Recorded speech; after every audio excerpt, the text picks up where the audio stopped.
Imagine a place where the silence of the desert hides secrets older than time itself. A place where the wind carries whispers that should never be heard. In the heart of the American Southwest, amidst deep canyons and vast plains, the Navajo know a terrifying truth. Not everything that walks in the darkness is human. They call it the Skinwalker, or in their language, Naldlushi, an entity that was once a man, but traded its soul for powers beyond comprehension. Today, I will take you into 5 real stories. Stories that ordinary people swear they have lived through. Stories that will make you question what you hear on the next silent night. So grab a blanket, turn off the lights, and come with me. Because in the desert, some voices should never be answered. In the southwestern United States, where the sun scorches the earth during the day and the night brings a bone-chilling cold, the Navajo people guard their darkest stories. Among them, there is one that is not spoken aloud, not for pleasure, but out of fear. It is the legend of the Skinwalker, the Naldlushi, a word that means the one who walks on all fours. But this creature is no ordinary animal. It was once human, long ago. A man or woman of the tribe, someone who knew the secrets of traditional medicine, the sacred chants, the healing herbs. Until, driven by greed or vengeance, they crossed a line that should never have been crossed. They say that to become a skinwalker, one must commit the unthinkable, take the life of someone they love, a brother, a mother, a child. This ultimate act of betrayal breaks every taboo of the Navajo people, and in return, the spirits of darkness grant powers beyond imagination. The ability to shapeshift into a wolf, an owl, a coyote, or even to take on the appearance of another person. They can run faster than the wind, scale cliffs like spiders, and their eyes glow in the darkness like live embers. But the most terrifying gift is their voice. A skinwalker can mimic any sound it has ever heard: the cry of a baby, the laughter of a friend, even the call of someone you would swear is right beside you, even if that person is miles away. The Navajo do not speak openly about them. For many, even mentioning the name Naldlushi is to risk drawing their attention.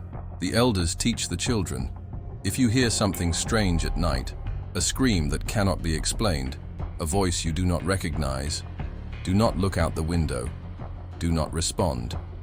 Because a skinwalker does not hunt for food, it hunts for pleasure, for fear, for souls. And this tradition is not just a bedtime story.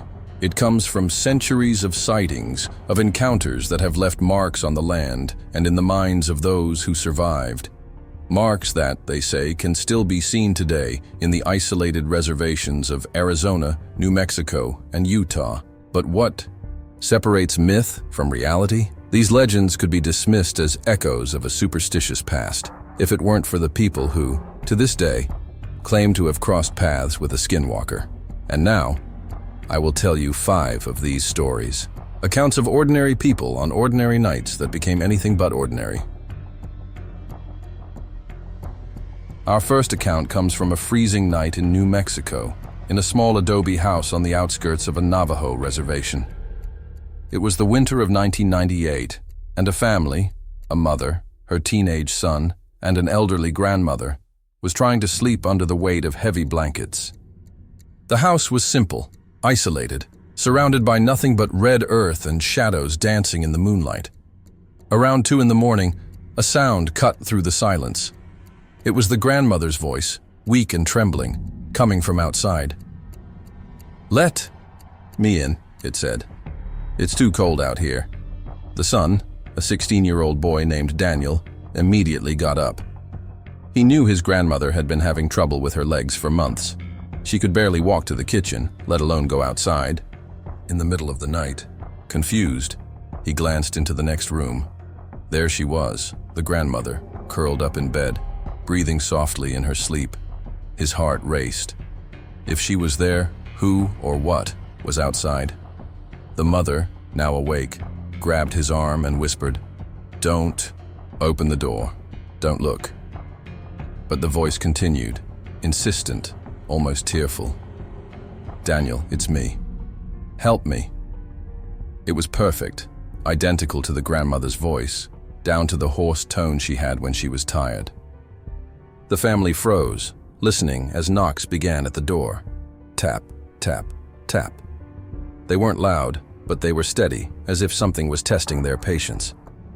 Daniel wanted to scream, to tell it to go away, but his mother held him tightly, her eyes wide with terror. She knew what the elders had taught. A skinwalker uses the voice of someone you love to deceive you. Responding, opening the door, even looking out the window, could mean the end. So they waited, in silence, as the calling continued for nearly an hour. Until, suddenly, it stopped. The wind returned, and with it, a silence that felt heavier than before. The next morning, as the sun barely peeked over the horizon, Daniel and his mother went outside to check. There was no sign of the grandmother outside the house, of course. But around the adobe in the dry earth, they found something they would never forget. Footprints. Coyote tracks, too large for any ordinary animal in the region, circling the entire house. They stopped abruptly at the front door, as if whatever had been there had simply vanished. The family never spoke about that night with strangers, but Daniel, years later, told a friend, "I know what I heard, and I know it wasn't her." Our second account takes us to a lonely road in northeastern Utah, once known as Route 666, the Devil's Highway, as locals called it before it was renamed. It was a spring night in 2004, and Jim Harris, a 42-year-old truck driver, was behind the wheel of his old Peterbilt, hauling a load of supplies. The road was empty, as it always was after midnight, illuminated only by his headlights and an endless starry sky. Jim was used to long hauls, to the silence broken only by the crackle of country music on the radio. But that night, something changed. Around 2 in the morning, as he drove through a straight stretch of the highway, Jim spotted a shadow to his right, near the sand dunes. He thought it was a coyote, common in the area, and didn't pay much attention. But then, the shadow began to move, not trotting like an animal, but running, keeping pace with the truck. Jim pressed the accelerator, reaching nearly 90 kilometers per hour, but whatever it was didn't fall behind. He adjusted the rearview mirror and, for the first time, saw it clearly. A tall, thin figure with arms too long for a human, running upright like a man but with the speed of a predator. Its eyes reflected the headlights, 2 bright, yellow points fixed on him. Jim wasn't easily scared. He'd seen it all on the road, accidents, storms, even moose crossing in the dark. But this was different. The radio, which had been silent, suddenly crackled with a voice, his wife Clara's voice, saying, "Jim, slow down, I'm here." But Clara was at home, 300 kilometers away, asleep. The trucker felt sweat dripping down his neck, but he kept his foot on the gas. The figure kept running, now so close that he could hear the sound of its footsteps in the sand beside the road. And then it smiled, a wide grin full of sharp teeth that didn't belong to anything human. After nearly 5 minutes, which felt like hours, the figure simply stopped. Jim saw it in the rearview mirror, motionless at the edge of the road, its eyes still glowing as he drove away. When he reached the next gas station, trembling, he checked the speedometer. 95 kilometers per hour.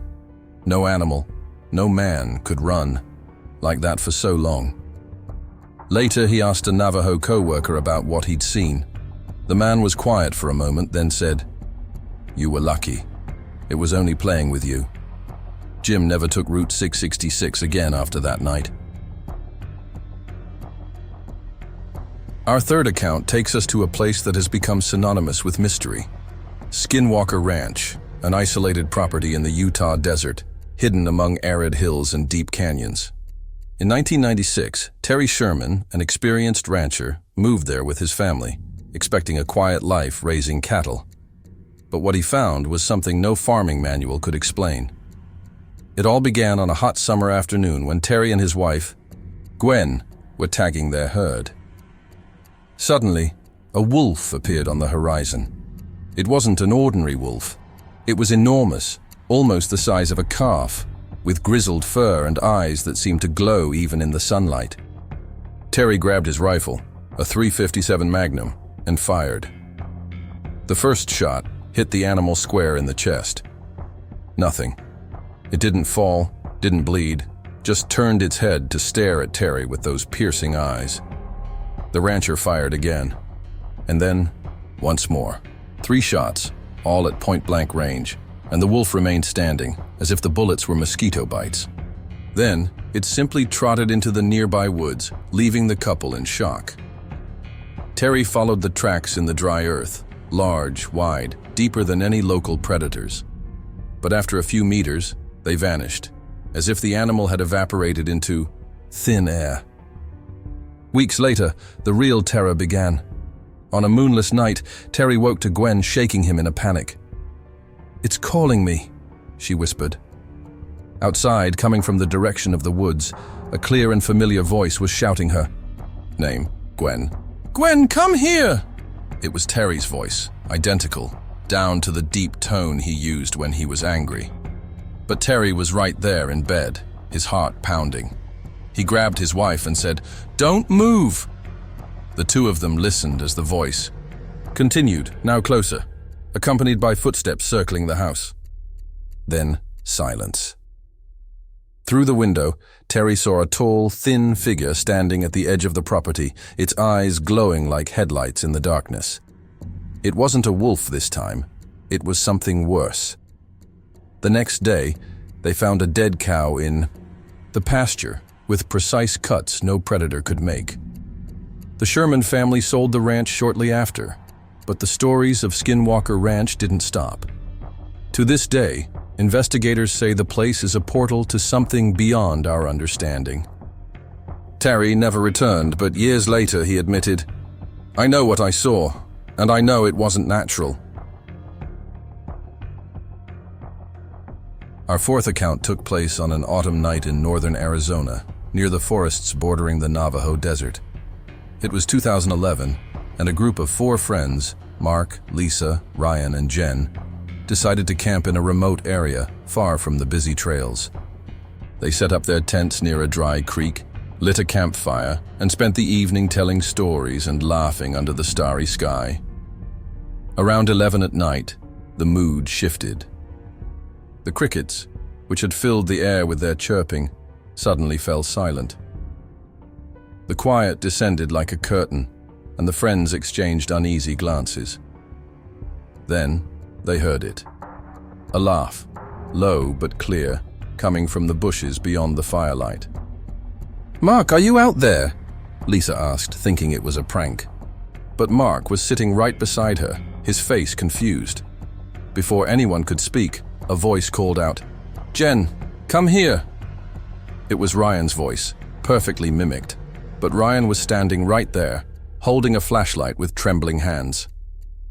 The group fell silent, hearts racing, as the voices continued, sometimes laughing, sometimes calling their names, like a cruel echo coming from all directions.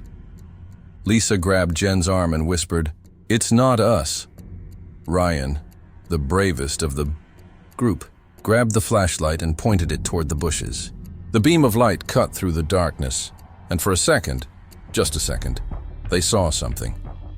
A tall, hunched silhouette with red eyes that glowed like embers before disappearing into the trees. The silence returned, heavier than before, and the friends decided they'd had enough. They doused the fire and scrambled into their tents, locking themselves inside.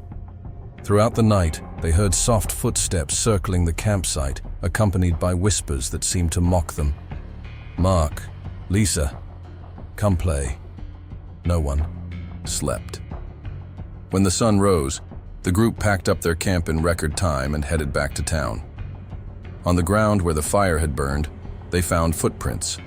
Not human, but not from any animal they recognized. They were long, clawed, and formed circles around the tents. Years later, Jen shared the story on an online forum saying, "I don't know what it was, but I know it saw us, and I know it let us go."